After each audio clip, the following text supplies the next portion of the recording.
May panibagong aabangan ng mga taghanga ng tinaguriang outstanding Asian star na si Daniel Padilla.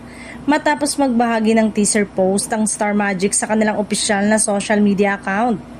Agad na nagliyab ang excitement ng fans nang kumalat ang larawan kung saan makikitang kasama ni Daniel ang ilang executive at creative, hudyat ng isang malaking proyekto na paparating.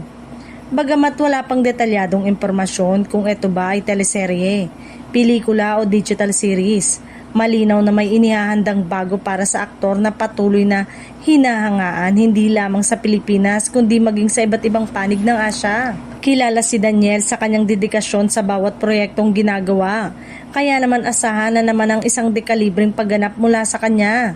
Sa naturang larawan, kapansin-pansin ang mas matured at mas seryosong aura ni Daniel, bagay na lalong nagpaintriga sa netizen. Marami ang nagsasabing posibleng eto na ang susunod na yugto ng kanyang karir, isang proyekto na magpapakita ng mas malalim at mas matapang na karakter.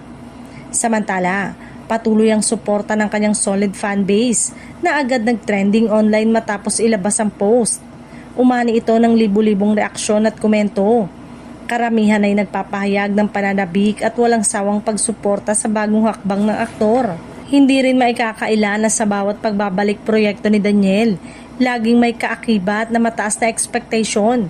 Ngunit sa dami ng kanyang napatunayan sa industriya, hindi malayong muling magmarka ang proyektong ito at maging isa na namang milestone sa kanyang matagumpay na karera.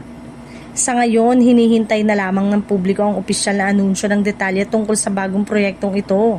Isang bagay ay tiyak, kapag si Daniel Padilla ang bida, siguradong mas pasabog at may kwentong tatatak sa puso ng mga manonood.